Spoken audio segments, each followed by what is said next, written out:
नमस्कार साथियों, मैं अपनी बात एक अजीब तरह के टैक्स से स्टार्ट करूंगी जो 1729 में लागू किया गया था केरल में तावड़कोट जगह पर।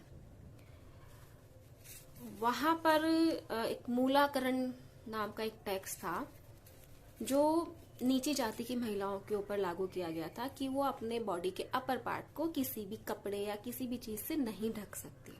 अगर वो ढकना चाहती हैं तो उनको टैक्स देना पड़ेगा। मुझे फिर लग रहा है कि वो ही जो उस टाइम का राजा था उसका भूत इस टाइम के राजा पर आ गया है और वो ऐसी ही कुछ हरकतें फिर से उन्होंने करनी शुरू कर दी हैं कि उनको इस चीज से दिक्कत हो गई है कि जो बच्चियां हैं कॉलेज में जा रही हैं तो वो हिजाब ना पहने, जबकि वो पहले भी कॉलेज जाती थी, हिजाब पहनती थी, कोई दिक्कत नहीं थी। लेकिन फिलहाल यूनिफॉर्म के किसी एक्ट को लेकर इस चीज को बोला जा रहा है कि अगर आप हिजाब पहनोगे तो आप क्लास या यूनिवर्सिटी में नहीं आओगे। बच्चों, आपको समझना पड़ेगा कि देश में इलेक्शन है और इलेक्शन में कुछ ना कुछ मुद्दा चाहिए हिंदू मुस्लिम दंगे कराने का। तो अगर यहाँ पर हिजाब को लिया गया है सिर्फ दंगा कराने के लिए, एक ट्रिगर पॉइंट। दूसरा, क्योंकि इनके पास कुछ विकास तो किया नहीं, तो विकास का कोई मुद्दा है ही नहीं। विकास दिखाएंगे क्या? विकास के नाम पे कैसे वोट ले सकते हैं जब विकास हुआ ही नहीं? तो उनको लोगों का ध्यान भटकाने के लिए ये सब करना है। मैं वहां की बच्चों से कहना चाहूंगी, बच्चों आप लोग वहां अपने जो कॉलेज जा रहे हो, पढ़ने के लिए जा रहे हो, आपको हिजाब के नाम से अंदर नहीं जाने दे रहे, पढ़ने नहीं दे रहे, ये आपके लिए चैलेंज है। बाबा साहब को भी क्लासरूम से बाहर कर दिया जाता था, नहीं पढ़ने दिया। उन्होंने इस चीज को, इस चैलेंज को एक्सेप्ट किया।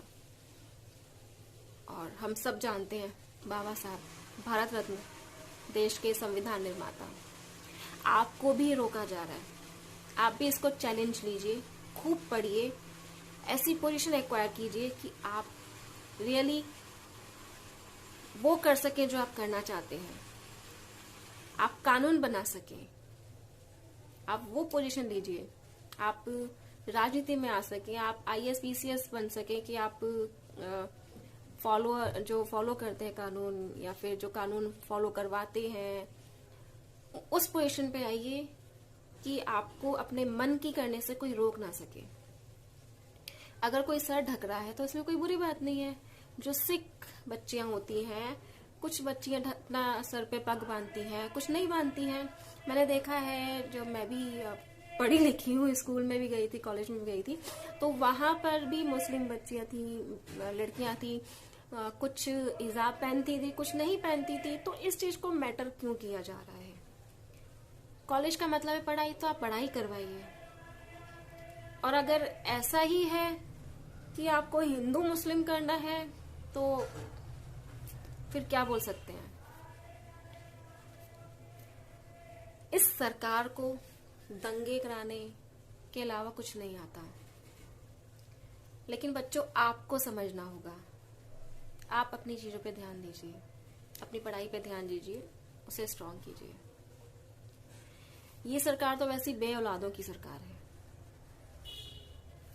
हम देश के लोगों को ये भी समझना होगा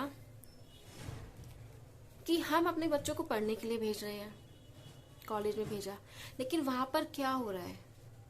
वहां पे लड़ाई हो रही है, वहां पर कोई पत्थर फेंक रहा है, कुछ सिर्फ एक सर ढकने के मामले को लेकर।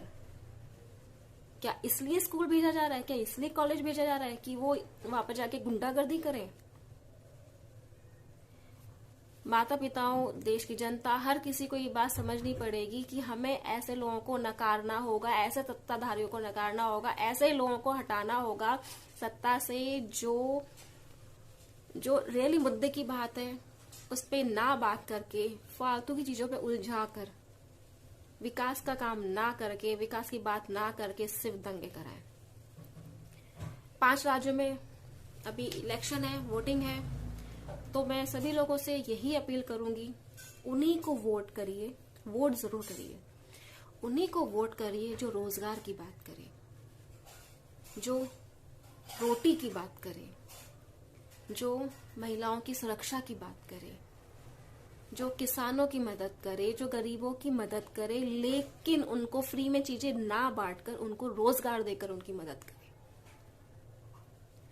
सरकार तो चाहती है कि वो आपको फ्री में चीजें बांटती रहे और आप उनके सामने हाथ फैलाकर खड़े रहो, क्योंकि अगर आपने उनके सामने हाथ फैलाकर खड़ा होना बंद कर दिया, अगर आपने अपने से कमाना शुरू कर दिया, तो उनकी चाकरी कौन करेगा। सरकार से मांगो, रोजगार मांगो, सुरक्षा मांगो, अच्छी शिक्षा मांगो, हेल्थ पर जो हमें सुविधाएं चाहिए वो मांगो, और जो इस पर काम करे उसको वोट करो, ना कि उसको वोट करो जो सिर्फ और सिर्फ जाति धर्म पर यहाँ पर दंगे कराए, और जिसके लिए जाति धर्म सब ऊंचा है, सबसे बड़ा है, उसको वोट कभी ना करो। जो इंसानियत नहीं समझ सकता वो कुछ नहीं समझ सकता। आज रात को सोने से पहले इस चीज का जवाब जरूर देना, क्या कभी अल्लाह ने मंदिर तोड़ा था या राम ने मस्जिद तोड़ी है। जय हिंद, जय भारत।